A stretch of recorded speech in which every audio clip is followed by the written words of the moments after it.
Knicks Morning Coffee. I'm Mr. King. Y'all know my partner Joe Cool. Mr. Word. You see today I got my water. Rough night last night. So we got to drink water today. Before we start too, yesterday I went to a charity event at Fordham University in the Bronx.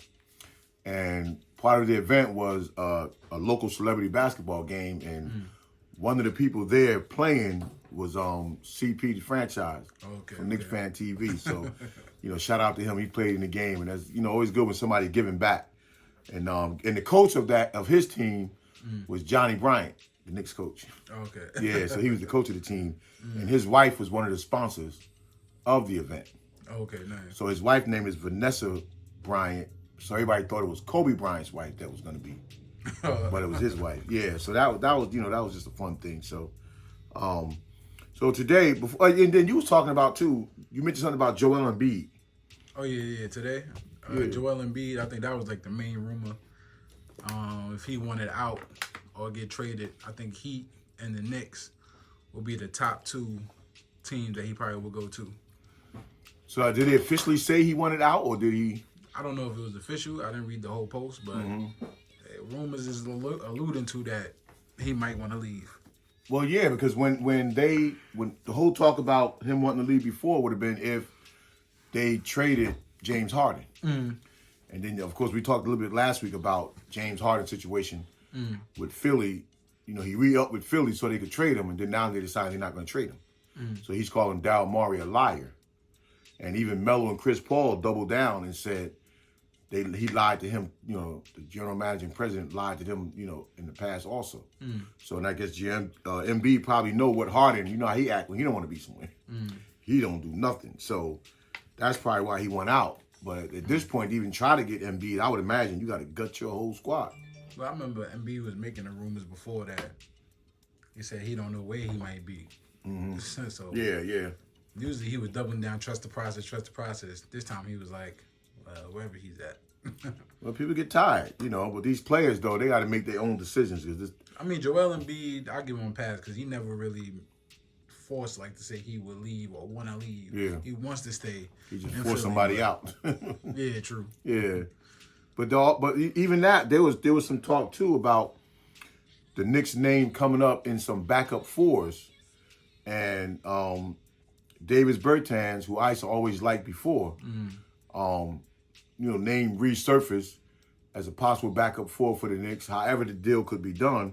And then Bogdanovich, the 6'9" one that can shoot. But those would be assets to the Knicks. Right. Anytime you can get somebody come off your bench that you don't have to play major minutes, but they know what their job is, I'd jump on those right away because we don't know how the Knicks, we don't know what our backup up front is going to look like. We re-signed Jericho Sims, but we don't know what they're going to do with Jericho Sims. But he's ours. And it's good that the Knicks are taking care of our own. What them latest rumors was untouchable. Untouchable until the right deal come along. Right. So now, did you sign it and make it untouchable because that make the person more attractive in future trades? But they still not on the same accord because they said they re-signed Deuce McBride because he's a Thibodeau favorite. Yeah, untouchable until Jericho Sims come back training camp with AI braids. Well, but management got to be on the same. If you're gonna keep Tom Thibodeau as your coach, y'all got to be on the same page with him. Y'all can't be in love with a player if he ain't gonna use him. And he proved that he's playing who he wants to play. Right. So y'all might as well just, Tom, do you want him or you don't want him? If you're gonna play him, but if you're gonna let Tom decide, then if you're gonna give him the contract then you gotta let him decide. So management has to be on court with what actually he's going to do. And if they don't sit down and talk about those things in the summertime, then when do you talk about them? Because they bring in somebody like Cam Reddish. They loved him, but Tibbs didn't love him. So that was a whole talent we had that went wasted. Right. So they need to do something about that. There's another article too I saw, and I wanted to bring this up. R.J. Barrett. There was an article out there saying that R.J. Barrett has the highest ceiling of all the Knicks. Where he live in a mansion? Nah. I know. I did see his recent highlights. I think he only scored like 15. And I like those highlights better than I did when he dropped 30-something. So it's like them 15 points he got was actually stuff that he actually do. You know what I mean? It wasn't like he was hitting on the jumpers. He was taking it to the basket. He wasn't overpowering players, but he was scoring how he normally scoring the game. Mm-hmm. So if he got 31 the way he got those 15 points, then I would have been like, all right. Like, if he can keep that consistent, cool. It's weird, more realistic. But as a high, but yeah. I don't know. We know he's capable. Yeah. Like, we knew with the 31, he's capable of doing that. Like, when you see him hitting shots, step-back shots, mid-range, taking it to the hole, getting a fast break, when he puts all that together, 31 points. He don't do it every time. Nah, he sure don't do it every time. So 15, 16 points of something you do all the time makes it looks more realistic. Like, this is what you're going to be doing every day. Not all the other stuff because you're not consistent. Hoping he would be consistent in the 30. Then we got a big 3. But ain't RJ around the same age pretty much as Jalen Brunson? Ain't they somewhere in that? Because is his ceiling higher than Brunson? Is his ceiling higher than Quentin Grimes? I could say that his ceiling could be higher than IQ. I mean, I think those is one of those situations where that person that wrote it seen more in training camp or in the league more than what we seen. Well, he came in with the high. He came in with a higher ceiling. I always go to that movie with Adam Sandler when they overseas players. Yeah. Some things we just not privy to seeing. Like, why do you think this player is so good? And this is what they're seeing. They're seeing them train. They're seeing them in training camp. They're seeing the potential. But why is it not translating into games? Now, could it be the Thibodeau's coaching style on the way they play? But he's playing the same overseas. So, like, with RJ, it's just no telling why. Like I said, we just like RJ. The NBA likes him. We like him. Yeah, you want him to succeed. So you want him to succeed, but it's not translating.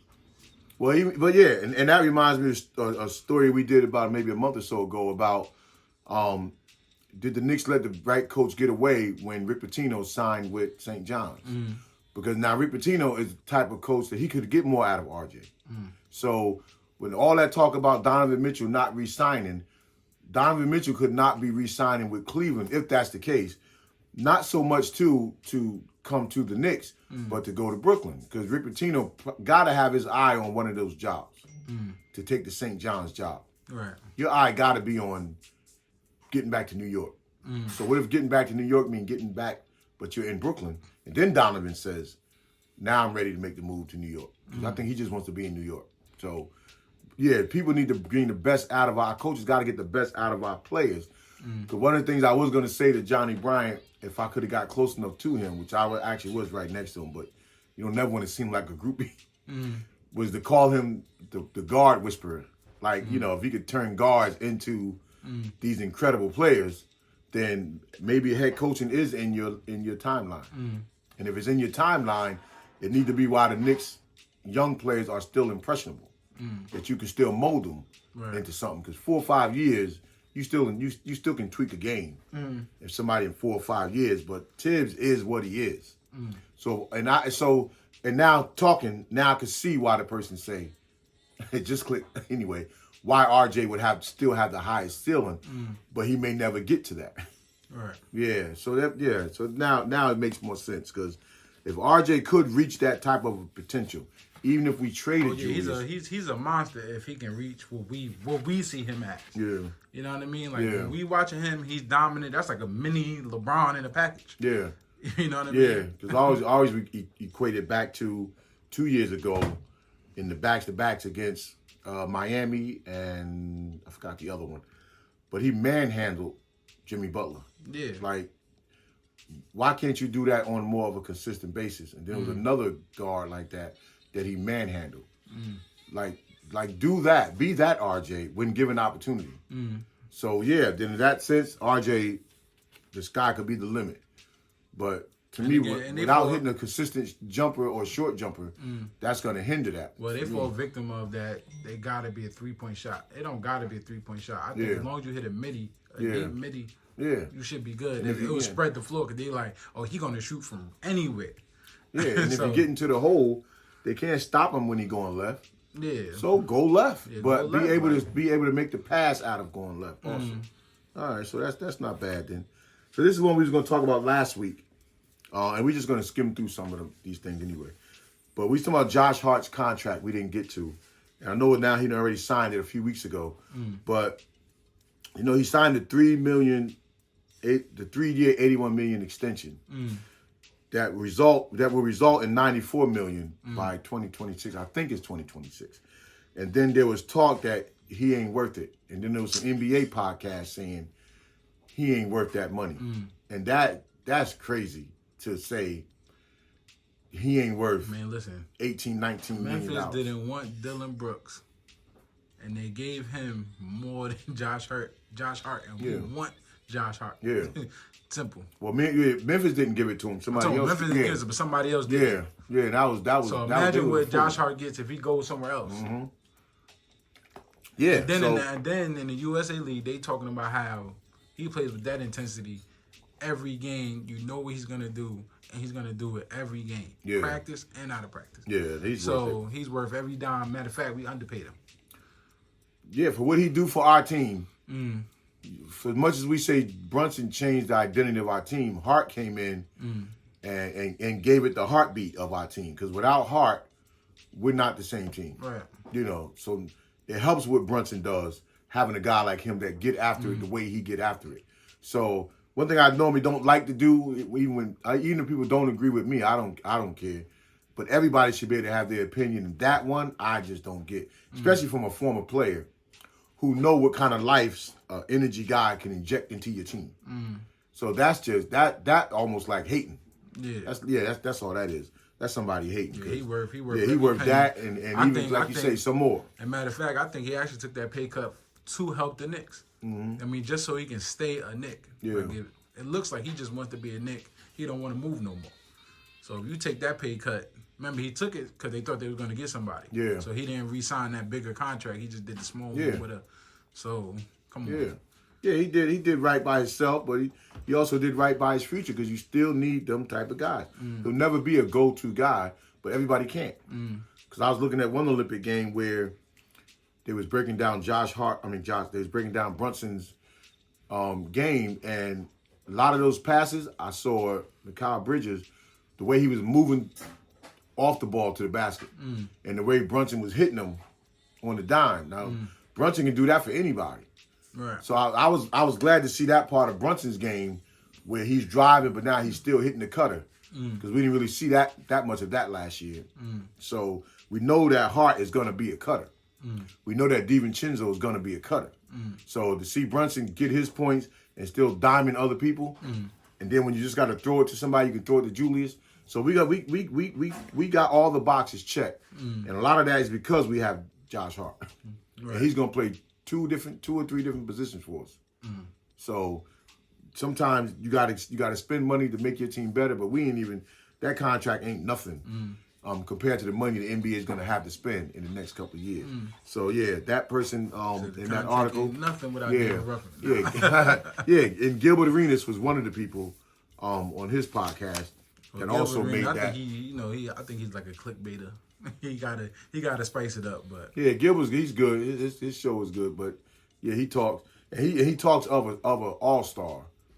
Getting points was easy for him, and he's one of those people where he can't see, why it takes somebody else so harder to get a shot up. But that's you would score like that, but you was such a scorer. Remember, he left before they was getting that money like that. Yeah, but he signed those big when he signed his big contracts. He signed them big contracts, but as the superstar. Yeah. Now not only the superstar getting big contract, the regular players getting the contract they used to get. Yeah. That's all that is. So when they heard them big numbers, look, Dylan Brooks, they ain't even want him. Yeah. And look what he got. He's damn near blackballed. So I'm happy for Dylan Brooks. Yeah. Like I don't think he should have got dropped, and Memphis kind of promoted it that way. That's why don't give me. Well, if they'd have won, if Ja Morant could have stayed in the game, not get in trouble, and they could have won that way, they would have stayed that way. Yeah. But if you ain't gonna be winning this way, and guys are gonna be getting suspended, then it ain't worth it, So we still didn't say like, comment, subscribe. So make sure y'all hit that like button for us. So today I was thinking about, not even today, the other day, just sitting around watching old clips of Knicks games, and then the topic of what if came up. the what ifs, which we talk about a lot of times between me and you, like what are some of the biggest what ifs in Knicks history? And everybody will have their own, and everybody will have their own opinions, which is rightfully so. And I was just thinking about a couple of mine that comes to mind every time the what ifs. And for me, the first what if would have been in 1994 championship if Pat Riley would have took out Starks and put in Rolando Blackman, especially in that fourth quarter when it was tight, because Starks couldn't hit nothing. And even though we knew we got to the championship because even if Starks was having a bad shooting night, he would get hot at the end of the game. Right. And then those threes would just come raining down. So, that Game 7 what if for me when he went 2 for 18 in threes, that's to me, that's always going to be the biggest what if in Knicks history for me because you got a championship out of that. And you got it in the Patrick era. Right. And then a small what if would have been in 99 in the championship when Ewing can't go in the championship round. And I believe with Sprewell and Allen Houston and Marcus Camby, had we had a healthy Ewing in that Spurs championship round, I think we beat them easily if we got that. So we just couldn't match up front with the Spurs. But that wasn't even my second. My second one is 1986 when we traded Bernard King. When we drafted him, we still had Ewing, but Bernard was hurt. Bernard comes back at the end of the season, Ewing's hurt. So that would if we didn't trade Bernard to Washington and we kept Bernard King and Patrick Ewing together, now we would have had that Bill Russell type player in Ewing. He would have never had to be that big scorer that we had. So, those like, I look at that and I say, damn, that one's going to haunt me forever. Because we would have had one of the greatest scorers in the league, and we would have had one of the best young upcoming prospects in the league in Ewing. What if Jason Kidd is not getting a coaching job the next year? Oh, yeah. See, that one, yeah. That would have been a big one. Like, what was that, 94? No, I'm talking about recently. Not 94, the 2014 one. 2014. Right. When he bailed out on us. Like, do he hit more shots because he know he's not going on the coach? And if y'all don't remember what we're talking about, the year we had Jason Kidd, Melo, J.R. We went out in the second round against Indiana, and all of a sudden Jason Kidd can't hit the side of the ocean. He's throwing the ball away, and the story that came out because a few weeks after the Knicks season was over, he signed to coach Brooklyn. And it was always my theory that Brooklyn gave him an ultimatum because they didn't make the playoffs that year, that they was looking for a coach. And the longer the Knicks, and it sounds absurd, but the longer the Knicks stay in that playoffs, Brooklyn takes their, they find a coach. I got another big one that haunts me because, I'm a little older. Baron Davis, he don't get hurt. You remember that year? Yeah. And when he went down and blew his knee out, I think we keep going. Yeah, we keep going. I don't know how far in that one. Yeah, Baron was a big. I think we had a really good team. I just think the backup point guard, I forgot who it was. It wasn't.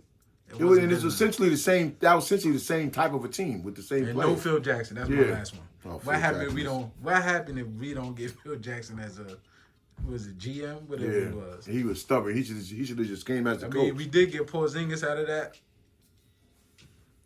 Yeah, but everybody's biggest what if though would have been, and this goes for a whole lot of teams. What if we didn't keep running into MJ every second round of the playoffs? That's harder. Right, but that spans over multiple years. That if the Knicks don't have to play Michael, that ain't the biggest what if. No, that would be one of them because if a lot of those, if it's Patrick Ewing, if he don't miss that layup, again, that would have got us to another round. In Indiana that year, if he missed that, we go back to the championship again. If he don't finger roll that layup, if he dunks it, but the stretch was so far when he reached in, that would have been a But we run into Michael every year because we could have beat a lot of other teams. With Oakley and Mason and Ewing. Us coming into Michael, that changed the history of NBA, period. But just for the Knicks, do we wait to sign Melo? Like, there's a lot of them. Like, there's a whole wait lot. for Melo to become a free agent. Yeah. And then he plays with Gallinari. Yeah, which is what he wanted. Yeah, so there's a whole lot of what ifs. So does LeBron James actually come to the Knicks? Yeah. Do we actually get to draft Steph Curry? There's a lot of Yeah, Knicks so what if. whatever y'all's favorite is, let us know. So yeah, that's definitely So I thought I had it on the nose. So everybody got some what ifs in Knicks history. But I was just looking at some of them that could actually won us championships. Damn, they called me and I missed the call. What happened if I picked up? Should have paid your bill. All right, so we're just having some fun today. But whatever your what ifs are, put them in the comments and let us know. And remember to like, comment, subscribe, and we'll see you next time. Peace. Peace.